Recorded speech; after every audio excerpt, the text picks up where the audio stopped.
Mga ka-confess, bago natin simulan ng wild at nakakapanabik na kwento ngayong araw, nais ko muna kayong imbitahan na mag-subscribe sa YouTube channel ng Tagalog Wild Confession. Dito, hatid namin ang maiinit, mabibigat, at makabuluhang mga kwentong siguradong tatama sa damdamin.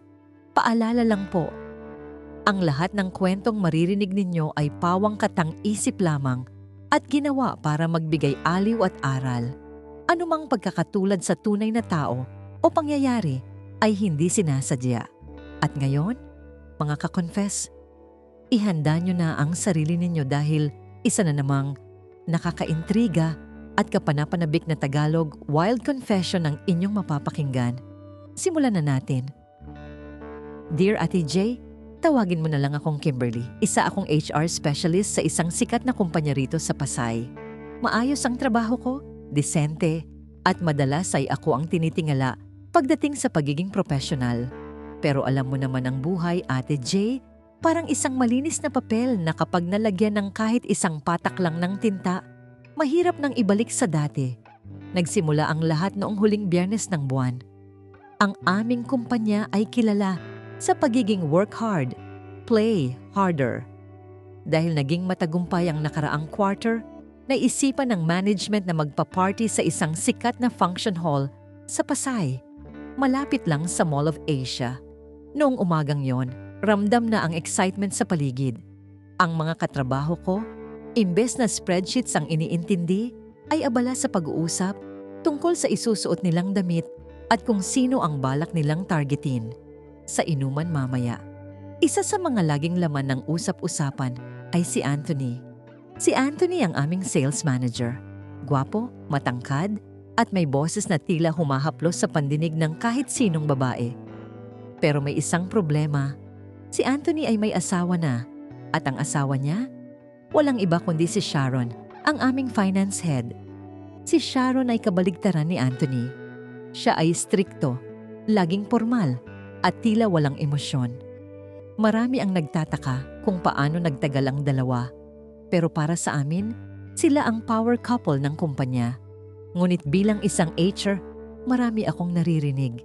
Mga bulong-bulungan sa pantry na hindi raw masaya si Anthony. Na ang pagiging perpekto ni Sharon sa trabaho ay nadadala hanggang sa loob ng kanilang bahay at nasasakal na ang asawa nito. 3:00 pa lang ng hapon, nagsimula na kaming mag-ayos ng mga dekorasyon. Kasama ko sa team si Daryl, ang IT guy namin na palaging tahimik pero observant. Si Daryl ang uri ng tao na hindi mo mapapansin sa isang sulok. Pero siya pala ang nakakaalam ng lahat ng password at sikreto sa computer ng bawat isa sa amin. Kimberly, tingin mo ba mag-e-enjoy si Sharon mamaya? Tanong ni Daryl habang inaayos ang sound system. Bakit mo naman naitanong? Sagot ko habang nagkakabit ng mga lobo. Wala lang, parang laging mainit ang ulo niya nitong mga nakaraang araw. At nakita ko si Anthony kanina sa parking lot, may kausap sa phone. Mukhang seryoso, o baka nakikipag-away na naman. Bulong ni Daryl. Hindi ko na lang pinansin si Daryl. Ayaw kong pumasok sa party na puno ng chismis ang utak ko. Pero hindi ko maikakaila. May kakaibang tensyon sa hangin. Para bang may isang malaking bombang sasabog at ang mitsa ay ang mga bote ng alak na nakahilera na sa bar counter. Dumating ang 6:00 ng gabi. Isa-isa nang nagdaratingan ang mga empleyado. Ang mga dating nakauniforme, ngayon ay nakasuot na ng mga naglalakihang gown at tuksedo. Ang mga ilaw ay nagsimulang magdim at ang tugtugan ay naging mas malakas. Dito na pumasok si Ednel, ang aming creative director. Si Ednel ang buhay ng party. Siya ang unang lumapit sa bar at nag-order ng dire-diretsong tequila shots. Guys, hindi tayo nandito para mag-usap tungkol sa KPIs o targets. Nandito tayo para makalimot. Sigaw ni Ednel habang itinataas ang kanyang baso. Sumunod ang lahat, kasama na ako. Sa bawat lagok ng alak, unti-unting nawawala ang mga pader na nakapaligid sa amin. Ang mga formal na pagbati ay naging malalakas na tawanan. Ang mga seryosong tinginan ay naging malalagkit na sulyap. Nakita ko si Anthony sa isang sulok. Mag-isa siyang umiinom ng whiskey. Wala sa tabi niya si Sharon. Ayon sa balita, may tinatapos pa raw na report si Sharon at susunod na lang. Iyon ang pagkakataon na hinihintay ng marami. Lalo na ni Angel. Si Angel ay isa sa mga junior marketing associates namin. Bata, maganda, at alam ang kanyang ganda. Matagal nang may bali-balita na may something sa pagitan nila ni Anthony, pero wala pang nakakahuli sa kanila. Hanggang sa gabing ito, habang lumalalim ang gabi, nakita kong lumapit si Angel kay Anthony. Bulungan, tawanan, at ang hindi sinasadyang pagdampi ng mga balat. Bilang HR, alam kong delikado ito. Pero bilang isang taong nakainom na rin, mas nanaig ang kuryosidad ko kaysa sa responsibilidad ko. Ate Jay, dito palang nagsisimula ang gabi. Hindi ko akalain na ang isang simpleng selebrasyon ay mauuwi sa isang gabi ng pagbubunyag na sisira sa maraming relasyon at reputasyon. Ang Pasay, na dati ay lugar lang ng trabaho para sa amin, ay naging saksi sa mga lihim na dapat sana ay hindi na lumabas sa dilim. Gusto mo na bang ituloy ko ang susunod na kabanata kung saan dumating na si Sharon at nagsimula ng maging wild ang usapan? Sa paglipas ng mga oras, ang aming function hall sa Pasay ay tila naging isang silid na puno ng kuryente. Ang amoy ng mamahaling pabango ay nahaluan na ng amoy ng alak, sigarilyo at pawis. Si Ednel ay hindi na mapigilan sa gitna ng dance floor. Tinanggal na niya ang kanyang kurbata at nakabukas na ang unang 3 botones ng kanyang polo. Siya ang nagsisilbing mitsa ng ingay, hinihila ang lahat na sumayaw, mag-shot at sumigaw. Pero sa kabila ng ingay, ang atensyon ko ay nananatili sa madilim na sulok kung nasaan sina Anthony at Angel. Nakita ko kung paano dahan-dahang inilagay ni Angel ang kanyang kamay sa balikat ni Anthony habang bumubulong. Hindi ko marinig ang sinasabi nila dahil sa lakas ng music, pero ang galaw ng kanilang mga labi at ang paglapit ng kanilang mga mukha ay sapat na para makabuo ng konklusyon. Si Anthony, na kilala bilang cool boss, ay tila nalunod na rin sa alak dahil hindi na niya sinusubukang umiwas. Sa halip, hinawakan niya ang baywang ni Angel para ilapit ito sa kanya. Eksaktong 9:00 ng gabi nang bumukas ang malaking pinto ng hall. Pumasok si Sharon. Tumigil ang mundo ko sandali nang makita ko ang aura niya. Kahit naka-cocktail dress siya, bit-bit pa rin niya ang tila yelong lamig na nagpapatahimik sa mga empleyadong nakakakita sa kanya. Lumingon siya sa paligid, hinahanap ang asawa. Sa kasamaang palad, bago pa man niya makita si Anthony, ay nakita na siya ni Daryl, ang IT guy na laging observant. Andyan na ang boss, bulong ni Daryl sa akin habang sumisip-sip ng kanyang beer. Pustahan tayo, Kimberly. Magkakalat ng apoy dito mamaya. Sinubukan kong lapitan si Sharon para i-distract siya, pero huli na. Ang kanyang matalas na mga mata ay dumapo na sa sulok kung nasaan si Anthony at Angel. Nakita niya ang kamay ni Angel sa hita ng kanyang asawa. Nakita niya ang pagtawa ni Anthony na tila wala siyang asawang naghihintay sa kanya. Hindi sumigaw si Sharon. Hindi siya nag-eskandalo agad. Naglakad siya ng diretso sa bar counter, kumuha ng isang basong purong vodka at inisang lagok ito. Pagkatapos, lumingon siya kay Ednel na kasalukuyang nag-aya ng truth or dare sa gitna ng dance floor. Sama ako, malamig na sabi ni Sharon. Nagkatinginan kaming lahat. Ang truth or dare sa isang office party na puno ng lasing ay recipe para sa sakuna. Inilagay ang isang bote ng wine sa gitna ng sahig. Umikot ang lahat, kabilang na sina Anthony at Angel na napilitang sumali dahil sa pressure ng grupo. Unang huminto ang bote kay Ednel. Ang nagturo, si Daryl. Truth or dare, Ednel? Hamon ni Daryl na may nakakalokong nangiti. Truth! Wala akong kinatatakutan. Sigaw ni Ednel. Totoo bang ginamit mo ang budget ng marketing team para pambayad sa hotel nyo ng secret girlfriend mo noong nakaraang out-of-town trip? Nabingi ang buong paligid. Ang tawa ni Ednel ay biglang naging pilit. Tumingin siya sa paligid, lalo na sa amin, sa HR. Alam niyang kapag umamin siya, lagot siya. Pero dahil sa tama ng alak, tumawa siya ng malakas. Budget? Hindi lang budget. Pati yung company car ginamit ko. Bakit? Sino bang hindi gumagawa nun dito? Sagot ni Ednel habang humahagalpak. Doon ko napagtanto na ang alak ay hindi lang nagpapalakas ng loob. Binubura nito ang sentido komon. Nagsimulang magbulungan ng mga tao. Pero hindi pa doon natatapos. Dahil ang susunod na pag-ikot ng bote ay huminto kay Angel. At ang magtatanong, walang iba kundi si Sharon. Tinitigan ni Sharon si Angel ng diretso sa mata.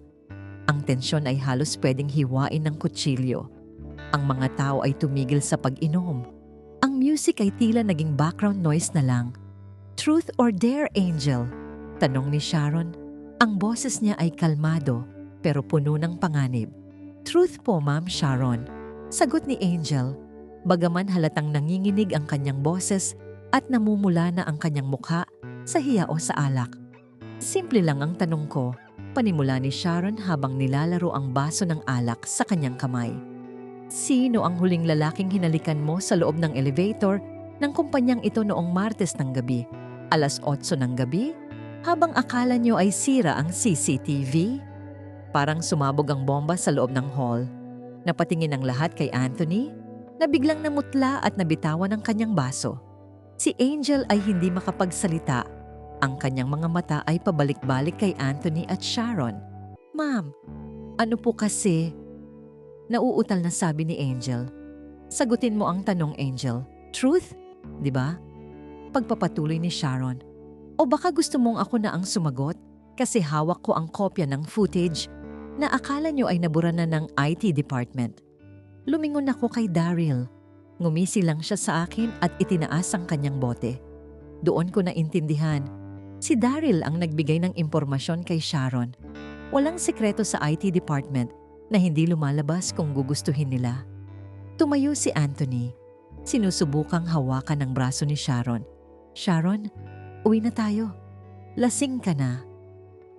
Huwag mo akong hawakan, Anthony. Sigaw ni Sharon. At ito na ang unang pagkakataon na narinig namin siyang bumoses ng malakas. Lasing ako? Baka ikaw ang lasing sa panluloko. Akala niyo ba hindi ko alam? Akala niyo ba bulag ako? Sa gitna ng kaguluhan, biglang tumayo si Ednel at sumigaw. Wait, may mas malala pa diyan. Hindi lang si Angel ang babae ni Anthony. Kimberly, sabihin mo sa kanila yung nakita natin sa pantry noong isang buwan. Lahat ng mata ay nabaling sa akin. Napahawak ako sa dibdib ko. Hindi ko inaasahan na madadamay ako sa gulo. Alam ni Ednel ang tungkol sa nakita ko, pero pinangako niya na hindi niya sasabihin. Ang party na dapat ay selebrasyon ay naging isang arena ng sumbatan. Si Sharon ay nakatingin na sa akin ngayon, naghihintay ng kumpirmasyon. Si Anthony naman ay parang gusto nang magpalamon sa lupa, habang si Angel ay nagsimula nang umiyak ng malakas. Pero hindi pa doon nagtatapos, Ate Jay. Dahil sa kabila ng tensyon ni na Sharon at Anthony, may isa pang lihim na mas malaki ang sasabog.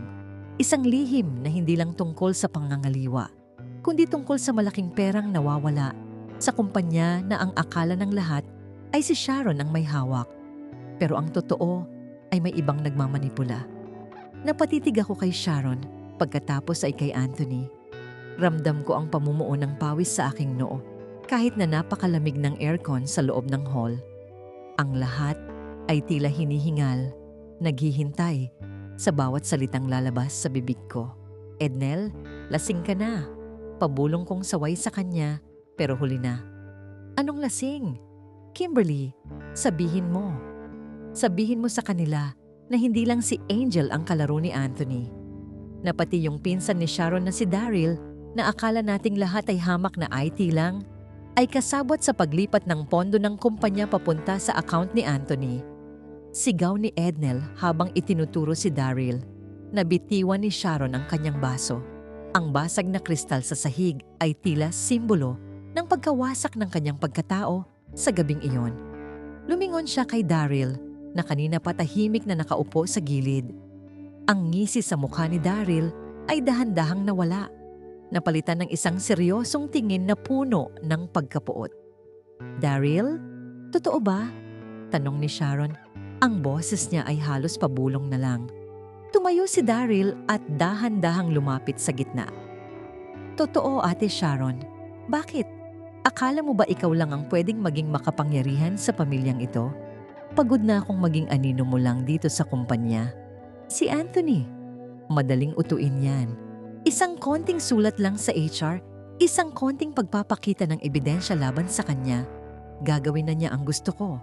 Ginamit ko siya para mailabas ang pera at ginamit niya si Angel para may pagbalingan ng stress niya sa'yo." Nanlumo si Anthony.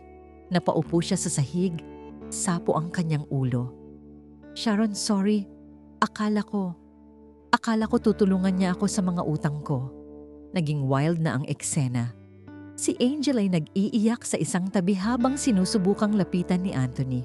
Pero itinulak siya nito.